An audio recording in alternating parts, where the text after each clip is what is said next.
Bienvenidos, bienvenidas. Hoy tenemos en el plato de público a Javier Aroca, que presenta un nuevo libro, Democracia en Alerta, la política desde el sofá. Muchísimas gracias por estar con público, Gracias Javier. a ustedes, es un placer. Saca usted nuevo libro, como decíamos, Democracia en Alerta. El título, desde luego, es revelador, ¿no? ¿Ante qué está la democracia en alerta? ¿Por qué está la democracia en alerta? Pues precisamente contra los antidemócratas. Se vistan de que se vistan. En algunos casos se visten de extrema derecha, otras de extremo interés, pero evidentemente hay un interés en que el demos, el pueblo, no mande, ¿no?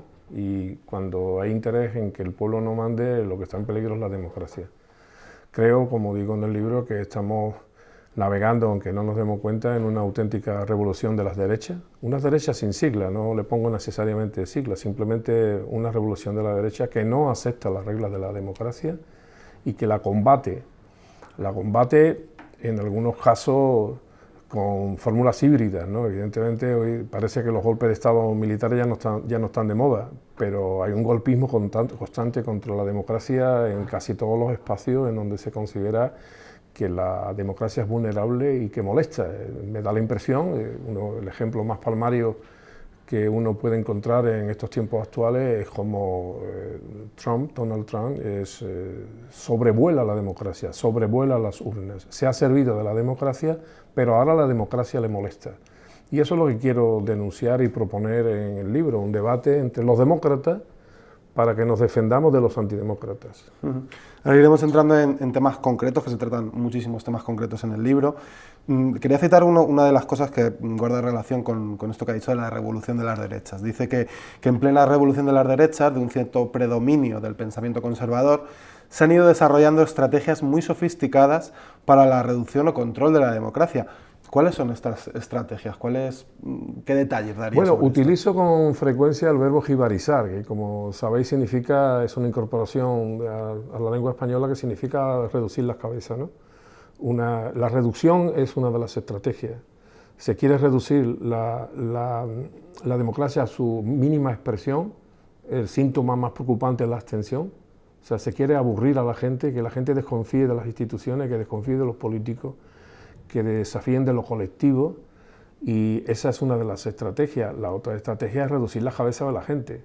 O sea, por eso el subtítulo del libro es la política desde el sofá, porque lo que se pretende es individualizar a la ciudadanía, que cada uno practique, entre comillas, la democracia desde el sofá de su casa, y que cada día más, a través de estrategias muy finas por parte de los medios de comunicación y por parte también de determinados focos de poder, para que la gente sea cada día más inactiva, participe menos y tenga menor capacidad de pensar y menor capacidad y de espíritu crítico, porque una democracia sana no funciona sin espíritu crítico. Y no estoy hablando de derecha ni izquierda, estoy hablando de demócratas. Un demócrata tiene que ser una persona cultivada en valores democráticos y con un gran espíritu crítico.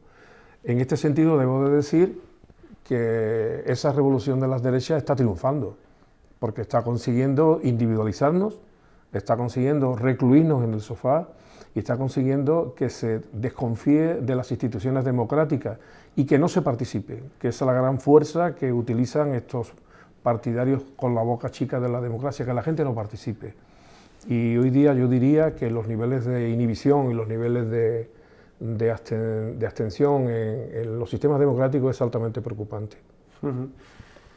Vamos a algunos de los temas concretos que se tratan en el libro. En el libro se habla mucho de la transición, ¿no?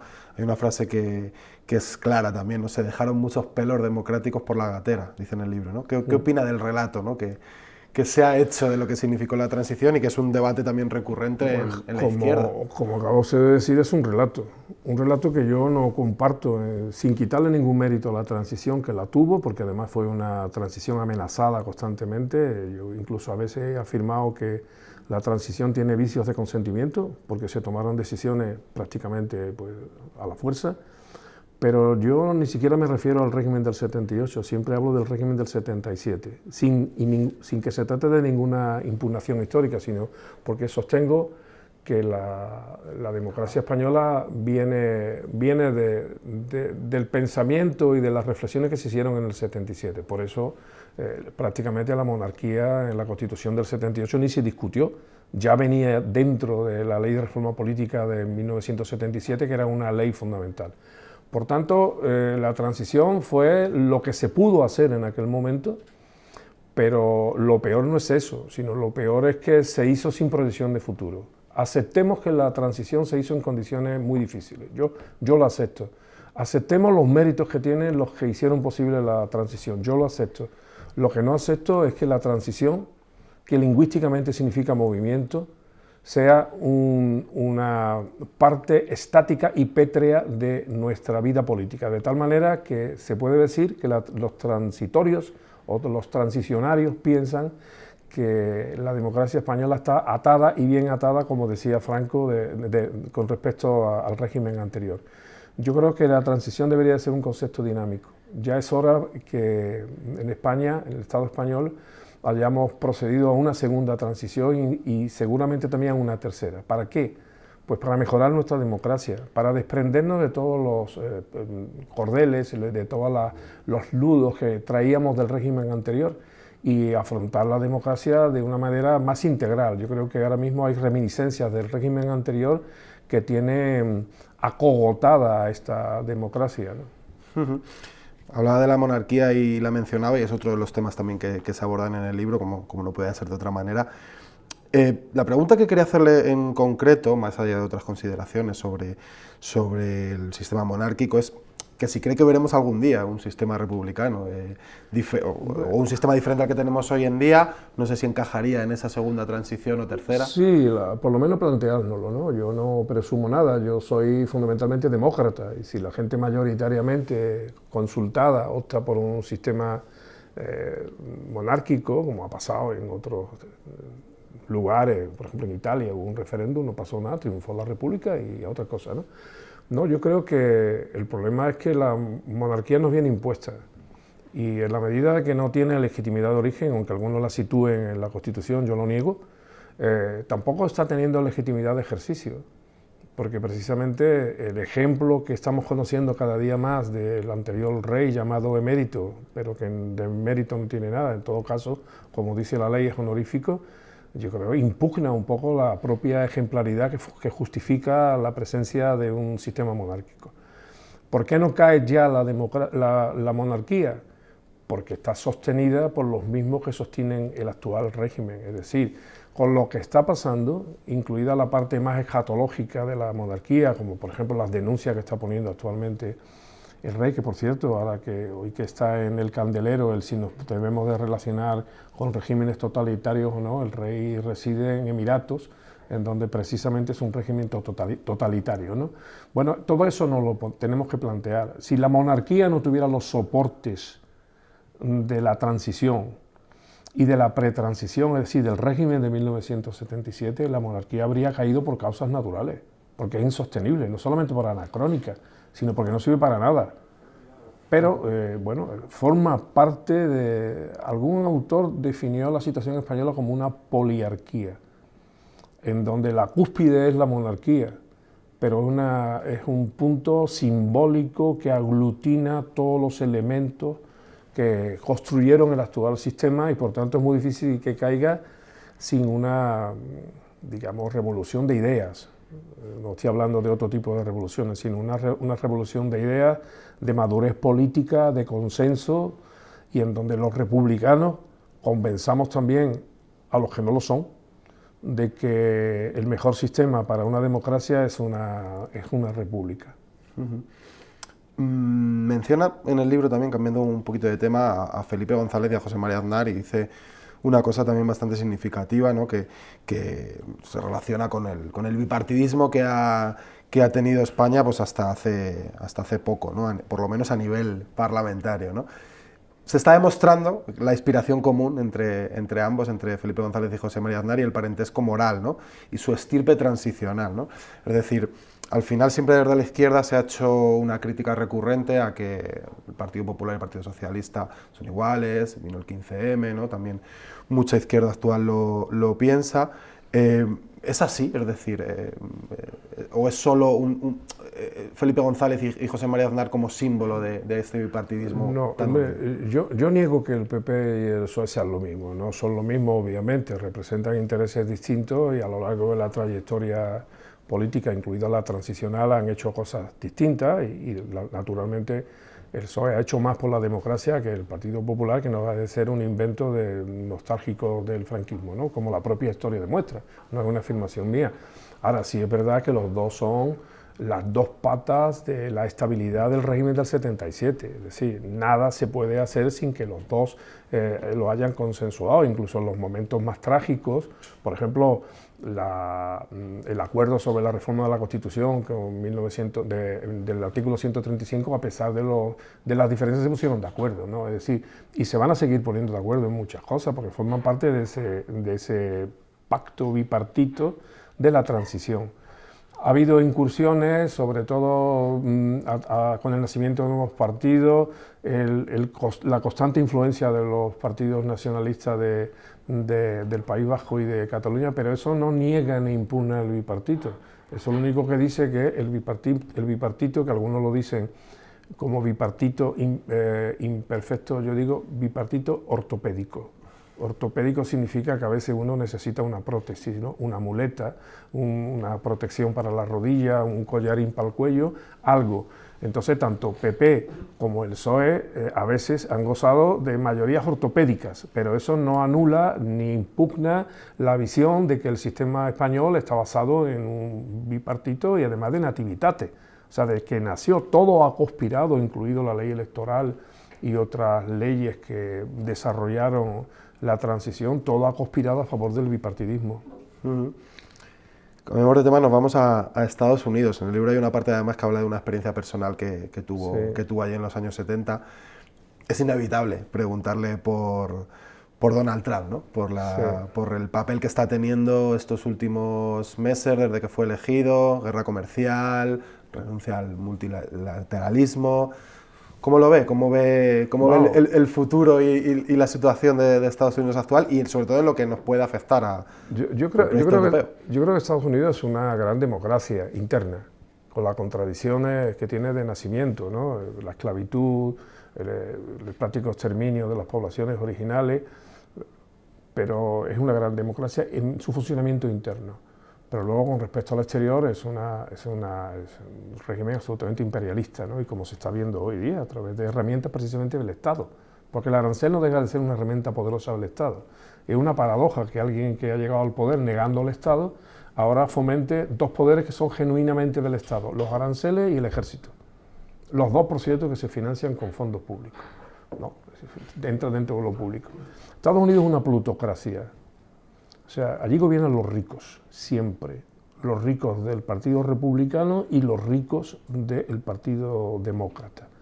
Claro, la gran tragedia para la estabilidad política de Estados Unidos es que el Partido Demócrata se ha olvidado de los suyos, de sus votantes.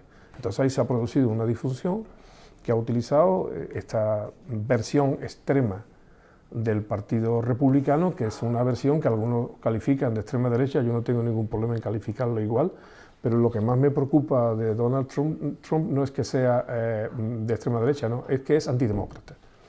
Y se está viendo porque en Estados Unidos está acabando con lo que es el gobierno, una parte del poder ejecutivo, está ninguneando el poder legislativo y está golpeando durísimamente el poder judicial. O sea, le molestan las instituciones democráticas. Por tanto, lo más grave de lo que está pasando con Estados Unidos, en tanto que tenga capacidad de expansión, es que los ricos, la plutocracia, piensa que la democracia le molesta y que por tanto que puede sobrevolar las urnas.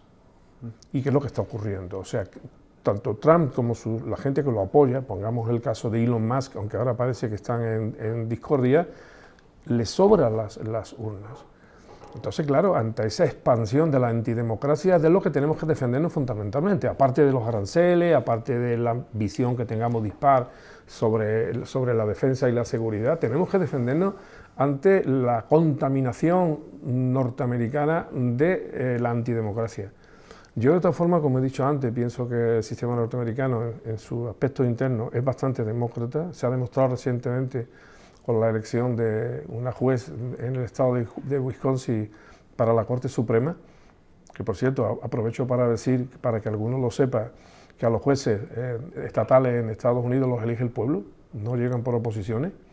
Bueno, pues se está viendo que eso, yo creo que los americanos, como norteamericanos, como se está viendo últimamente también movilizaciones populares, no permitirán que Trump acabe con la democracia, porque creo, y eso es lo que también una de las tesis que pretendo defender en este libro, es que la democracia, con todos sus defectos, tiene mecanismos internos para mejorar la democracia, no para acabar la democracia, que también.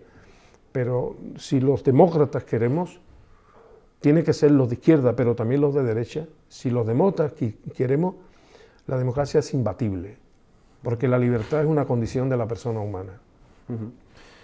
Muy relacionado con esto, obviamente, también en el libro se habla de la guerra, ¿no? El ambiente bélico crece, apunta en el libro, ¿no?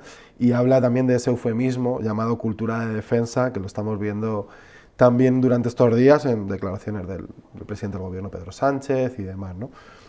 La pregunta que quiero hacerles es cómo se tiene que posicionar la izquierda en este contexto del debate, ante este ambiente bélico, ¿no? del que estamos hablando. Yo creo que la izquierda debe de ser pacifista, lo diré abiertamente, porque creo que la guerra como solución es siempre un estado de excepción gravísimo a los valores democráticos. Donde hay guerra no hay democracia. Y lo que no podemos consentir es que vayamos a la guerra saltándonos los procedimientos democráticos. Por supuesto que uno tiene derecho a defenderse, y la izquierda, que ha demostrado, no solamente en España, sino en Europa, desde hace ya muchas décadas, que acepta las instituciones y que ha aceptado los tratados fundacionales de la Unión Europea, sabe que en los tratados está el pilar europeo de defensa. O sea, podemos tener una defensa, podemos tener herramientas que garanticen.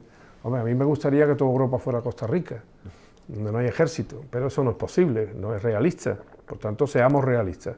Si tiene que haber una fuerza militar europea, que la haya, y que acordemos los mecanismos financieros necesarios para financiar una política de defensa como cualquiera otra. Ahora bien, lo que no se puede estar al saltomata de necesidades que muchas veces ni siquiera tienen que ver con la defensa y la seguridad, y ahora pondré un ejemplo, y quitar y hurtar dinero de las políticas sociales, de las políticas, por ejemplo, la educación democrática en valores.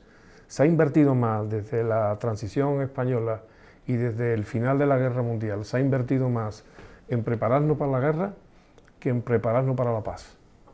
Y yo creo que eso sí tiene que denunciarlo la izquierda, que cada día se invierta más en educación, en formación, en divulgación, para que creemos ciudadanos pacíficos, que repudien y rechacen la guerra. Dicho esto, yo soy muy desconfiado con lo que está pasando actualmente. Y yo creo que la guerra de Ucrania es un recurso. Yo no digo que no sea grave, yo no digo que no tengamos que plantar piel en pared contra este tipo de conflictos, sin olvidarnos, por cierto, del conflicto palestino, que parece que está en un segundo lugar. Claro que hay que posicionarse, pero los actuales ardores guerreros de Europa y bélicos tienen que ver más con su crisis económica que no con su crisis de seguridad. Yo creo que si la guerra industrial mundial no la estuviera ganando China y estuviera amenazando, por ejemplo, por poner uno solo de los casos, al sector automovilístico europeo, probablemente no estaríamos en esta ola belicista, que al final lo que quiere es que gastemos más en defensa, porque gastar más en defensa significa gastar más en la industria militar, y gastar más en la industria militar significa gastar menos en otras políticas y sobre todo enriquecer a los que viven de ese tipo de conflictos. Yo creo que todo el mundo sabe, y si no yo lo recuerdo, que después de los atentados de Gaza, al día siguiente los valores en armamento, en industria armamentística, subieron en la bolsa de manera geométrica. Es decir, la guerra es un negocio y nosotros los demócratas deberíamos de abundar más en que la guerra no puede ser un negocio y que desde luego tenemos que... Me hablabas de la cultura de defensa, ¿por qué no hablamos de la cultura de la paz? Yo me afilio más a la cultura de la paz que a la cultura de la guerra. Y yo creo que hay que respetar, que parece que no se respeta, esa posición ética y estética de la izquierda, que no se respeta, porque cualquiera que defiende valores como los que yo estoy diciendo es acusado de antipatriótico, de ingenuo. No, yo no soy ni antipatriota ni ingenuo. Yo lo que no quiero es que me tiren bombas, ni tirarlas, y que no me den como solución el que me compre un kit con una botella de agua, un transistor, unas pilas y que me defienda individualmente. Un par de cosas, Javier, y terminamos. Me interesa preguntarle sobre los jueces, que es otro gran tema que trata el libro. Hay alguna frase como, por ejemplo, que la democracia se enfrenta a uno de sus grandes retos, como vivir en democracia con jueces que no sean demócratas, ¿no? Porque pueden ser también los porteros que abran la puerta al totalitarismo. ¿Qué está pasando con los jueces actualmente y sobre todo qué se puede hacer, ¿no? Porque lo que está pasando, yo creo que hay elementos que tenemos para verlo, ¿no? Y para analizarlo. Sobre todo, ¿qué se puede hacer? ¿Cómo se puede combatir ciertos comportamientos judiciales que estamos viendo últimamente? Bueno, todos esos elementos que has resaltado no son un invento, están apoyados por la experiencia histórica. Simplemente con ver la historia de los jueces en Alemania y cómo abrieron la puerta a la irrupción del nazismo y en otros lugares donde la democracia es débil, los jueces han jugado papeles muy lamentables. La gente ignora el papel que jugaron los jueces, por ejemplo, en tumbar la Segunda República en España. Jugaron también un papel muy importante. Cuando el golpe de Estado, lo primero que se hizo fue depurar todos los jueces demócratas que había dentro del Poder Judicial español entonces, ¿no? Y recomponerlo con los que fueron leales a aquel régimen y los que aceptaron los principios generales del movimiento. Algunos iban a las oposiciones incluso vestidos de falange o de requeté. Bueno, pues nosotros de pronto, ese aparato judicial que se creó por el franquismo, de pronto un día, con una diferencia de un día, desde el final de diciembre al final de enero, se crea la Audiencia Nacional, se disuelve el Tribunal de Orden Público, al que solamente le habían cambiado el nombre porque había sido fundado como Tribunal para la Represión del Comunismo y la Masonería, y de pronto esos jueces se convierten, de haber sido pilares del franquismo, se convierten en pilares de la democracia, sin ninguna transición ni ningún refresco, como sí ocurrió en el Poder Judicial, en el Poder Legislativo y en el Poder Ejecutivo. ¿Qué pasa?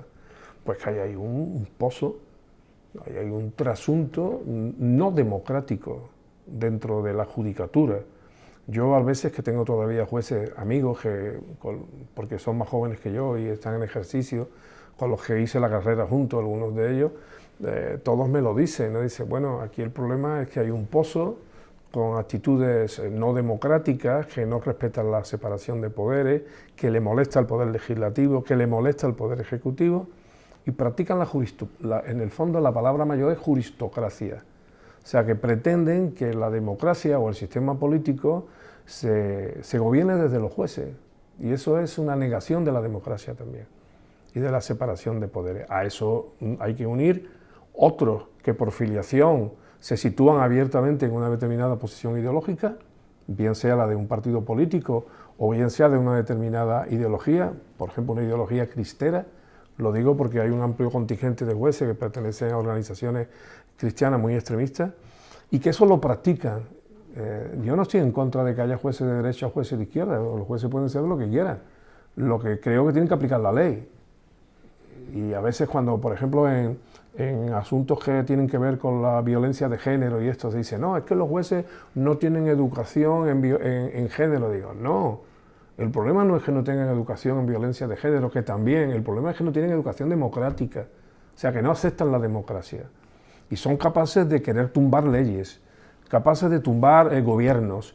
Y claro, la máxima expresión y la más vergonzosa dentro de la juristocracia es el lawfare, la guerra judicial. Yo creo que no hay que demostrarle a nadie, por mucho que se enfaden, y algunos se enfadan y mucho, es que en España se está practicando el lawfare, la guerra judicial, y hay partidos que lo han sufrido especialmente en sus propias carnes, y la democracia en general, ¿no? Bueno, esto es un espectáculo. ¿Qué es lo que hay que hacer? Yo le he hecho la culpa al bipartito. ¿Por qué? Porque el bipartito es el que democráticamente, incluso aunque yo soy más partidario, como he dicho antes, de una mayor apertura, pero bueno, hay dos partidos que controlan el poder legislativo desde el comienzo de la legislatura. Y esto se arregla con leyes, como en cualquier país, con leyes.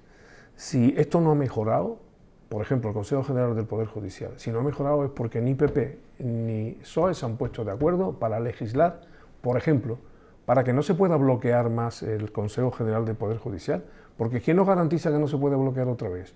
Se ha desbloqueado en virtud del acuerdo entre dos partidos, pero no se ha tomado ninguna medida para que no se pueda producir. Y el síntoma mayor de la enfermedad es que el Consejo General del Poder Judicial tiene los mismos problemas que tenía el anterior. Es decir, que trata de controlar los nombramientos de los jueces en su mayor cúpula. Y por cierto, dicho sea de paso, que esto no es una impugnación contra todo el Poder Judicial, porque hay jueces profesionales y jueces muy demócratas que están haciendo, incluso con riesgo de sus propias carreras, su profesión, y que no están afiliados a ninguna asociación judicial, porque claro, las asociaciones judiciales al final se transforman, cada una en alguna medida, en correas de transmisión de determinadas ideas políticas y de determinados intereses corporativos. Y ellos mismos se reparten los puestos entre ellos. Los jueces que no están afiliados no la tocan. Por tanto, ahí hay que cambiar legislando para que el juez, la justicia española sea más democrática. No deja de ser paradójico que la primera agrupación, por cierto, ilegal, que trató de llevar democracia y frescura a la democracia se llamaba justicia democrática. Digo, bueno, ¿es que hay alguna justicia que no pueda ser democrática? Pues sí, la hay, y la hubo. Y se calcula que entonces aquellos jueces y fiscales valientes eran en torno al 10% de los jueces. No sé ahora cuántos serán, pero evidentemente una justicia sin jueces demócratas, como se ha visto también fuera, pasó en Brasil. No se cargaron al presidente Lula da Silva. Una democracia sin jueces democráticos no es viable y está condenada a padecer. No digo a desaparecer porque va a depender de todos nosotros como demócratas, pero una justicia que no sea democrática es un serio inconveniente para una democracia madura. Para terminar, Javier, muy brevemente, si puede ser, el último capítulo del libro se titula ¿Qué nos queda? Y la pregunta es un poco esa, ¿no? ¿Qué nos queda, ¿no? Lo apuntabas antes también al principio. ¿Hay motivos para cierta esperanza democrática? Sí, porque yo confío en el pueblo y el pueblo siempre manda y el pueblo si quiere puede controlar la democracia, puede mandar mejores políticos a las instituciones, puede exigirles sus responsabilidades y puede construir una democracia mejor, pero yo además apunto de que la democracia no solamente es una cuestión de los políticos, de sus instituciones, la democracia somos todos nosotros. Son medios de comunicación democráticos, son universidades democráticas, son sindicatos democráticos, partidos democráticos, asociaciones de vecinos democráticas. Quiero decir con esto que la democracia también se construye de abajo arriba.